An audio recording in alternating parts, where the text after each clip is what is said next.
अस्सलाम वालेकुम। पिछली वीडियो में हम लोग बात कर रहे थे राय स्टोन की और लोगों ने राय स्टोन को किस तरीके से एज़ अ करेंसी के तौर पे इस्तेमाल करना शुरू किया। इसी बात को हम आगे बढ़ाते हैं। तो ये राय स्टोन थे जैसा कि हमने डिस्कस किया। 9000 पाउंड का एक बहुत बड़ा भारी भारी पत्थर होता है जिसके बीच में ढूंढते सुराख होता है ताकि लोग एक जगह से दूसरी जगह इसको मूव कर सकें। और इसको लोगों ने मुसल्लिम तौर पे एक करेंसी के तौर पे इस्तेमाल करना शुरू किया। अब जो राय स्टोन था इसकी जब ट्रांसफर ऑफ ओनरशिप होती थी, जो एक ओरल हिस्ट्री है जो लोगों के दिमाग के अंदर बनती थी। मिसाल के तौर पे जैसे हम शादी करते हैं तो निकाह में बहुत सारे गवाहान मौजूद होते हैं ताकि कल कल अगर कोई बोले कि ये दोनों आपस में किस तरह रह रहे हैं साथ में, कि आपस में क्या रिलेशनशिप है, तो आपके पास 100-200 लोग हो जो बोलेंगे जी हम इनके निकाह में शरीक हुए थे, दोनों मियाँ बीवी हैं और इसकी गवाही हमारे पास है और हम क्योंकि वहाँ पे मौजूद थे हमने इसको लाइव विटनेस किया था। बिल्कुल इसी तरीके से राय स्टोन की जो भी मालियत सेट की जाती थी उस गांव के अंदर, ट्राइब के अंदर, कस्बे के अंदर, मिसाल के तौर पे इस राय स्टोन की मालियत है 100 ऊंट, 300 बकरियां, 500 गाय, 5 टन चावल, 10 टन गंदुम, भुट्टे, कपास, कुछ भी अब कोई शख्स खरीदना चाहेगा तो आके इस मालियत की चीजें उस बंदे को देगा और वो बंदा इसकी ओनरशिप ट्रांसफर कर देगा दूसरे बंदे को। जिस तरीके से हम गाड़ी बेचते हैं, जिस तरीके से हम घर बेचते हैं, अब घर बेचते हैं तो घर तो कहीं मूव होके जाता नहीं ना, तो जो बंदा होता है उसका ओनर चेंज हो जाता है। अब सारे गांव वालों को बुलाया जाता है, उसकी अगर मेजोरिटी भी उनमें से आ गई, तमाम गांव वालों को आना जरूरी नहीं है, लेकिन मेजोरिटी लोग आ गए, उनके सामने अनाउंस हो गया, तो तमाम लोग अपने दिमाग में उसकी एक ओरल ओरल हिस्ट्री बना लेंगे। बिल्कुल इसी तरीके से ब्लॉकचेन में कंसेंसस एल्गोरिथम भी काम करता है कि आपको 51% मेजोरिटी चाहिए होती है किसी भी चीज के ट्रुथ को स्टेब्लिश करने के लिए। तो ये लोगों के दरमियान कंसेंसस था, वो तमाम के तमाम लोग इस बात पे डिसाइड करते थे कि ओनरशिप ट्रांसफर हो गई है और इस तरीके से बाद में गवाही आ जाती थी, तस्दीक हो जाती थी कि ओनरशिप ट्रांसफर हो चुकी है। अगर आप देखें तो ये तमाम जो लोग होते हैं, ये लोग एक पब्लिक लेजर मेंटेन कर रहे होते हैं अपने दिमागों के अंदर और फिर आप उसी राइस्टोन के तहत लोगों से उधार भी ले सकते हैं। मिसाल के तौर पे आप एक कस्बे के, आप एक ट्राइब के, कबीले के सरदार हैं, आप ओन करते हैं राइस्टोन को और खुदा ना खास्ता कोई नागहानी आफत आ जाती है, आपके पास सैलाब आ जाता है, आपके पास कहत पड़ जाता है, कुछ भी होता है, उस सूरत के अंदर आप क्या करते हैं, आप किसी बराबर वाले कबीले के पास जाते हैं, उसके पास अपना राइस्टोन गिरवी रखवा देते हैं और उससे साल भर के लिए अनाज, कपास, मेडिसिन जो भी चाहिए होती है अपने लोगों के लिए ले लेते हैं और बोलते हैं मैं आपको अगले साल इसको वापस कर दूंगा। जिस तरह आजकल की गवर्नमेंट हमारी लोन लेती है, पाकिस्तान आईएमएफ के पास जाता है, वर्ल्ड बैंक के पास जाता है, एशियन डेवलपमेंट बैंक के पास जाता है, तो आपने सुना होगा चाइना से लोन ले रहे हैं तो हमने एयरपोर्ट गिरवी रखवा दिए या मोटरवे गिरवी रखवा दी। बिल्कुल इसी तरीके से उस दौर का राय स्टोन को आज आपका मोटरवे समझ लें, आप पैसे नहीं दे सकेंगे तो लोग मोटरवे पे जो टोल लगा के अपने पैसे पूरे कर लेंगे। जो ये उसमें सुराख होता था वो इसीलिए होता था कि अगर इसको एक जगह से दूसरी जगह मूव करना पड़े, एक कबीले से दूसरे कबीले मूव करना पड़े, तो उसको मूव कर सकें। और ये बड़ी बेइज्जती की बात समझा जाता था कि आपके गाँव के अंदर, आपके कस्बे के अंदर, कबीले के अंदर एस्ट्रोन इस तरह से मौजूद नहीं है, वो कोई और लोग उठा के ले गए हैं क्योंकि वो गिरवी रखा हुआ है। तो लोग बड़ी मेहनत करते थे कि जल्द अज़ जल्द अपने राय स्टोन को वापस ला सकें। एक दिन बड़ा अजीब वाकया हुआ। इसी तरह एक राय स्टोन एक गांव से दूसरे गांव के अंदर शिप हो रहा था, उसको कश्ती में लेके जा रहे थे।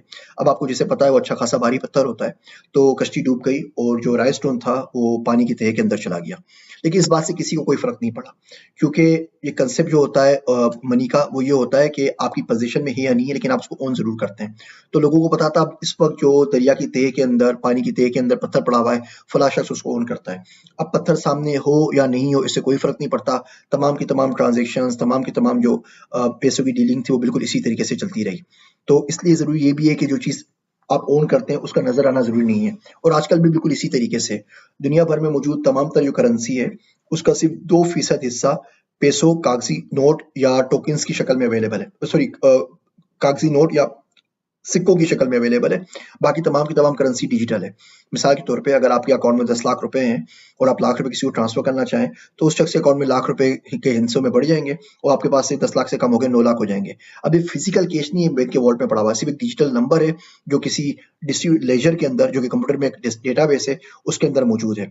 तो सेम कंसेप्ट आप देखें जो वहां से चले आ रहे हैं, हजारों साल पुराने कंसेप्ट है, आज भी उसी तरीके से चल रहे हैं। कंसेप्ट वही रहता है, नाम, जहत, शक्ल, हैयत उसकी बदल जाती है, लेकिन मेन जो बुनियादी कंसेप्ट है वो बिल्कुल वैसे का वैसा ही रहता है कि आपके पास कोई चीज़ पोजीशन में होनी ज़रूरी नहीं है उसको ओन करने के लिए। आप ओन करते हैं, आपकी पोजीशन में हो ना हो इससे फ़र्क नहीं पड़ता। आपने ज्वेलरी ली हुई है, बैंक में रखवाई हुई है, अब आपके पास आपकी पोजीशन में तो इस वक़्त मौजूद नहीं है, लेकिन बहरहाल आप उसको ओन करते हैं। इसी तरह राइस स्टोन के साथ हुआ कि स्टोन डिसअपीयर हो गया, लेकिन लोगों को कोई फ़र्क नहीं पड़ा। अगर आप गौर से देखें रायस्टोन में, तो रायस्टोन के अंदर करेंसी के अंदर पाई जाने वाली तकरीबन तमाम की तमाम सलाहियतें और जो कैरेक्टरिस्टिक्स है वो मौजूद है। देखिए नंबर 1 पे ये स्कार्सिटी है, स्कार्स है।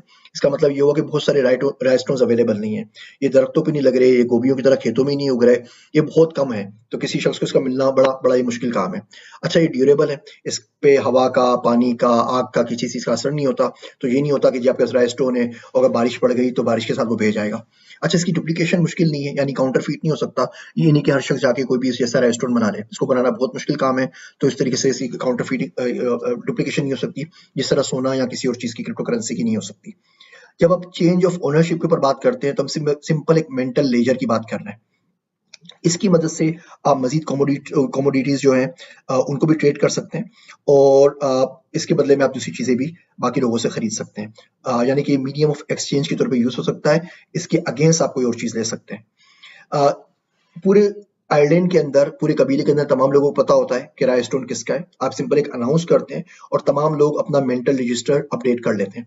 अगर आप गौर से रायस्टोन को देखें तो मैं आपसे एक सवाल पूछना चाहूँगा, क्या आपको ऐसा लगता है कि रायस्टोन एक सेंट्रलाइज़्ड सिस्टम है? नहीं जी, ये एक डिसेंट्रलाइज़ सिस्टम है, जैसे कि ब्लॉकचेन होता है, जैसे ट्रू ब्लॉकचेन कांसेप्ट होता है। अगर ये सेंट्रलाइज़ सिस्टम होता तो इसका मतलब कोई एक बंदा होता, वो बड़ा ट्रस्टवर्दी होता, गाँव के तमाम लोग उस पे ट्रस्ट करते और वो रजिस्टर को अपडेट करता। अगर ऐसा होता तो सिंगल पॉइंट ऑफ फेल्योर होता, खुदा ना खास्ता बंदा मर जाए तो किसको क्या पता किसके पास कौन-सी चीज़ थी, रायस्टोन कौन ओन करता था, किसने किसके बदले क्या चीज़ें ली थी, क्या व्हीट ली थी, क्या बार्ली लिया था, क्या कुछ और लिया था। अगर बंदा बीमार हो गया और अनाउंसमेंट वाले दिन ना आ सका तो अब आप ये ट्रांजेक्शन पॉसिबल नहीं होती, बिकॉज आप जो रजिस्टर है उसको अपडेट नहीं कर सकते थे।